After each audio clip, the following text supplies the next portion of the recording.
Hey, this is Sam Messman from We Make Movies here, and what I'm going to be showing you today is the ins and outs of the new audio component editing feature with the new release of Final Cut 10. And what is audio component editing? Well, basically, it allows you to edit individual channels from either your in-camera or second source audio directly in the timeline, as opposed to having to use the open in timeline command. And there's some things that you need to know about this in order to make it really work to your advantage, and that's what I'm going to show you today. And what you're looking at here is a keyword collection of a group of clips that have been synchronized together with in-camera sound as well as a boom and a lav channel on top of it. And these clips have all been recorded the exact same way and have been patched accordingly, and the default has been set on each of these clips to stereo. And when you look in this timeline, what you'll see is one of the clips inserted into the timeline and then having its audio configuration patched in multiple different configurations, which I'm going to take you through now to give you a general sense of how audio component editing works and some of the different things you can do with your components. So anyway, as you can see, it's the same clip edited multiple times, and you'll see each of these audio configurations is different. Now let's go take a look at the original clip in the event browser. So I'm going to select that there. And now we're going to jump back into the audio tab of the inspector, and you'll see my mouse hovered over the audio components that are contained within that clip. In this case, there are two channels. The first is the in-camera sound, and the second is the second source audio, both mapped to stereo. Now I've opened up the in-camera sound and turned it on and off, and then set it to dual mono there, and now I'm going to set it back to stereo. Now my second channel contains my second source audio, which is a boom and a lav mic. And what I want to be able to do is select those as individual channels, and in order to do that, what I need to do is set them both to dual mono so that they'll appear in my timeline as individual channels. And another option I have here is the ability to rename individual channels. And in this case, just for test purposes, I'm going to rename this to boom and lav. And then I'm going to undo that, and that gives you a general overview of what you can do from the patch panel there. And the key concept to remember here is that whatever settings you set to your clips in the event browser, that's how they're going to be patched in your timeline. However, the reverse isn't true. You can patch the same clip multiple ways in the timeline, and that can be different from how you patched it in the event browser, which means that all changes you make to components in the timeline are clip specific and will override any changes you've made to components on the clip in the event browser. And if we step into our timeline here, you'll see that I've changed the component configurations to the same clip in multiple different ways in the same timeline. Now let's run through what I've done to each clip. In this first clip, I've left it at its default settings of having both the in-camera sound and the second source audio as stereo. In this second clip, they've both been set to mono. And in the third clip, I've set the in-camera sound to stereo and the second source audio to mono. In the fourth clip, I've done the reverse, which is set the in-camera sound to mono and the second source to stereo. And in the fifth clip, I've set them both to stereo but renamed them incorrectly to boom and to lav. In the sixth clip, I've set them both to mono and I've renamed the second source audio to boom and to lav. And in the seventh clip, I've deleted the in-camera sound and renamed the second source to boom and lav, which is the correct patching that I'll be using in my main sequence. Finally, I've gone back to the default. And what I'm going to do now is show you how to rename these in the inspector to reflect the changes I made in the last clip in the timeline. So what I'm going to do is turn off the in-camera microphone first. Then I'm going to set the second source audio to dual mono. And finally, I'm going to rename the individual components. The first one I'm going to name boom. And the second one I'm going to rename lav. And as you can see in the timeline, once I push return there, that the two clips at the end of the sequence now match identically. And that's how you take a clip in the timeline and change the audio configurations of it. And what I'm doing now is I'm selecting all of the clips in my timeline, and I'm going to try and do group changes to them. And you'll notice I can change the stereo and or mono configurations. However, what I can't seem to be able to do is turn on or off the components or rename them in any way. And the reason for this is because I have my components configured in different ways in each of these clips, which means that Final Cut 10 doesn't know what the default setting is. So the key to this whole workflow is to set up your default setting beforehand so that when you edit your clips into the timeline, you'll be able to make group selections to them because they're all going to be patched in the same way. And Final Cut will then give you full control over all of the component patching settings in your timeline. And what I'm going to show you now is the best way to set up your clips so that you'll have maximum control over your component settings in your timeline. And in this first example, we're going to go select that original clip we've been working with, and I'm going to first disable the in-camera audio, and then I'm going to set the second source audio to dual mono and rename the components to boom and lav once again. And once I'm done with that, I'm going to go select the clip again in the event browser, and I'm going to edit it into my sequence 4 different ways. Then I'm going to select all 4 clips, and I'm going to show my components so that you can see what's going on with each of these clips. And now I'm going to select all of these clips again, and I'm going to enable my in-camera sound. I'm going to turn it on to dual mono and put it back to stereo, and then I'm going to disable it again, and I'll rename these components once again to test and test 2, and as you can see, all of these changes are being reflected in my timeline across all of my selected clips. And the reason this works is that when I edited them into the timeline, they were all patched in the same way. Now let's try this same concept in our events browser and try and patch multiple clips across our event browser in the same way. So let's select all the clips, and now let's take a look and see what happens in the inspector, and you'll see that they're grayed out. Now why is that? The reason for this is because one of the clips, the first clip, the Wildlines clip, has been patched differently and has a different number of audio channels than the rest of the clip. When I deselect that, you'll see that now our components are blue again, and I can adjust the settings to them. And what's going to happen is when I start to change these settings, I'm going to turn off the in-camera microphone, and then I'm going to set my second source audio to dual mono, and once again rename those components to boom and lav. And as a side note, you'll notice there's a bit of a selection issue in the events browser. Just so you know, all of those clips still are selected, and I'm going to show you that these changes have rippled through in a second. So let's go double check that. And as you can see in the first clip, the in-camera sound has been turned off, my components have been renamed, and you'll see it's the same instance in this clip. And finally, in this clip as well, you will see those changes have all rippled through.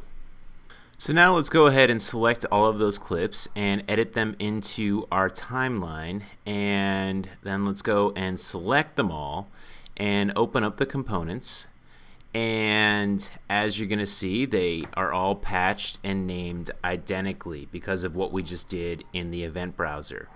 So now let's go and see if we can group modify them all, and let's go into the inspector, and you'll see the names match up with what's in the timeline. And now let's enable the in-camera audio, and as you can see, that gets added in there as well. We'll set it to dual mono, and now we'll set it back to stereo and disable it. And as you can see, everything that we have patched can now also be repatched when we select all of those clips in the timeline. And this is the defining principle of a global audio component editing workflow. And what I'm going to show you next is some tricks you can use to take full advantage of all that. And what I've done here is assembled a new timeline with the clips that we just patched interspersed with some other clips, just to give you a sense of how working with audio component editing feels like in a real edit. And the first thing I'm going to do is right click on this selected clip here and select Expand Audio Components, which is Option Ctrl-S. And as you will see, you will now have access to edit your components in the timeline. And the first thing you can do is, within the timeline, turn on and off the components by pressing V. And you can also make these disabled ranges by dragging on the left side of the component or on the right side as well, and that'll make a disabled range across an individual component. You can also drag in and out groups of components by holding down Shift, and then simply selecting the edges of your component stacks and dragging in and out to either extend or shorten them. You can also select a range across a component by simply dragging along the center of a component, and then you can adjust the volume accordingly, and it works just like the range selection tool does, adding keyframes at the ends of your selection so that you can fade up and down your audio. You can also add keyframes to components by alt-clicking, and then it is going to add a keyframe that you can then adjust, and you can fade your audio up and down along the component that way. Now in this next example, I've added a few multicam clips at the end of the timeline because there's a few things specific to those that you should probably be aware of. The first of which is that up until now it was really hard to use second source audio with multicam clips and really be able to customize and modify individual channels within your multicam clips. Fortunately, with audio component editing, these limitations have mostly been removed, and there aren't really any good reasons not to use multicam as part of your workflow in Final Cut 10 anymore. So anyway, let me go ahead and start showing you how components interact with each other in the timeline. If you have two component stacks next to each other and you drag out the edge of one component, what you'll see is all of the other components will have disabled ranges dragged out. So you can just extend an individual component and your other components will be silent over the course of that trim. But if you hold down Shift and drag out your components, all of them are going to be enabled. Now, as you can see, working with many different stacks of large amounts of components can really clutter your timeline. So in the case of that happening, my recommendation with component workflow is to get your edit pretty solid first, and then when you're ready to start really fine-tuning your audio, go ahead and open up your components and then go to the bottom right-hand corner of your timeline and click that little icon that looks like a light switch, and then adjust the clip height so that it's as small as possible, and that's going to give you a lot more screen real estate to work with your components. Now there is still one limitation you should be aware of with your multicam clips, which is that you still can't detach audio or break apart the clip items for them. So what if you have an audio only edit that you want to make with some of your components? Well, you can simply drag it below into the lighter gray area of your sequence and have it live there, or you can use the position tool if you want to keep where that edit was and simply drag underneath, and you're going to see a gap clip left in its place that you can then replace with some video for your edit. And if you're a Final Cut 7 user, you also have the option of alt dragging the clip, and that's going to create a duplicate clip with the audio that you can work with below the timeline as well. So there are multiple different ways to work around this issue. Now what I'm going to show you here is how to use copy and paste attributes and the timeline index to quickly and easily modify the individual parameters of your components. So for instance, I've lowered the volume here, and now I'm going to go in and affect the EQ settings, and I'm just going to make a adjustment so you can see the difference, and then I'm going to open up the components on another clip, and I'm going to paste these attributes to the components on the clip I've selected here. So I'm going to select these two components, and now I'm going to push Shift Command V to paste attributes, and I'm going to paste both the EQ and volume settings to these components, and as you can see, the volume changes, and when I go and open up the EQ, you'll see that my EQ adjustment has been pasted as well. Also, the timeline index makes selecting large groups of components really simple. Now the key to this is to make sure all of the components in your sequence are closed, and then go ahead and open up the timeline index. And there's a simple trick. I've already typed in tech, which is going to bring up all of the clips that we have patched already earlier. And as you can see, just by selecting that list of clips, Final Cut will then go ahead and make a selection of all of those clips in the timeline that we can now affect. I can then easily expand all of these components, and I can also select across the timeline, once they've been expanded, a full range of components, and then command select any additional components that I would want to affect.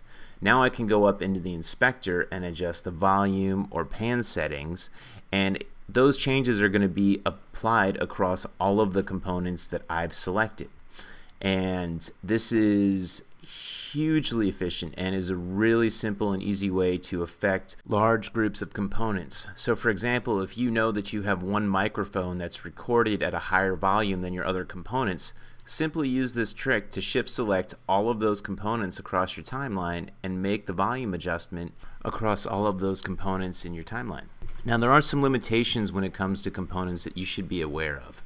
And what I'm going to do now is I'm going to add a channel EQ filter to this clip, and I'm going to make an adjustment, and I'm going to apply that setting to a group of clips, and then I'm going to show you what you can and can't modify globally with your components, or really with your audio in general. So what I'm going to do is I'm going to select this clip, I'm going to copy it, and then I'm going to select a range of components that I want to apply that EQ setting to, and I'm going to push Shift Command V to set up paste attributes, and then I'm going to paste the channel EQ setting.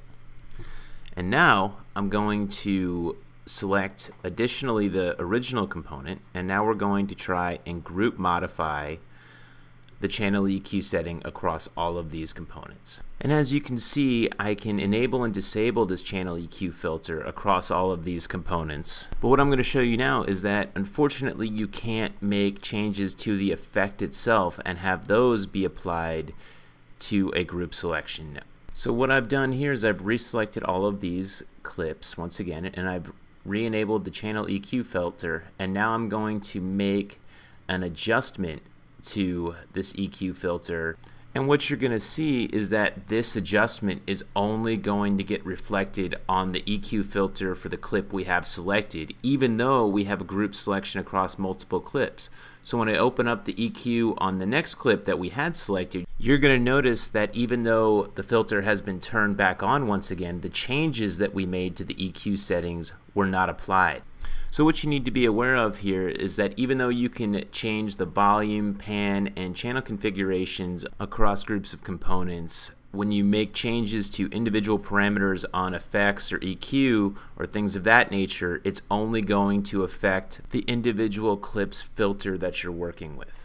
Additionally, one other thing you're going to notice is that individual component names are not searchable within the timeline index. So for example, I'm typing in boom here, and you'll see that it does not come up under clips or tags, the same with lav, and that's another limitation that you should be aware of as you work with your components.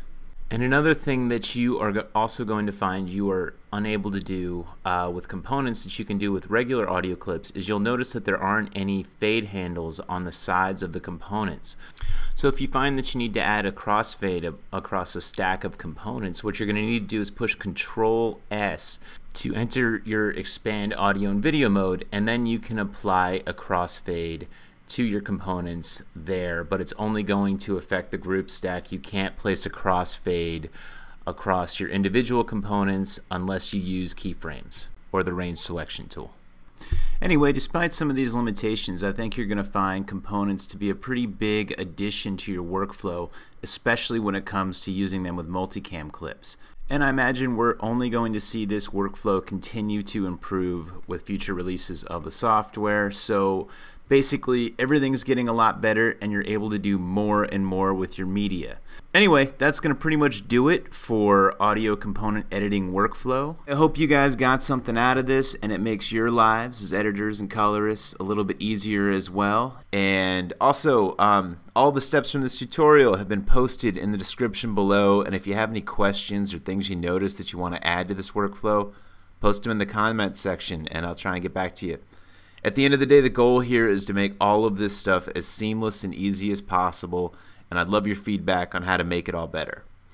And if you watch this and it all went totally over your head or you just don't feel like doing it, well, this is what I do for a living, so feel free to hire me either to consult on your movie or to finish your film for you if that's what you need.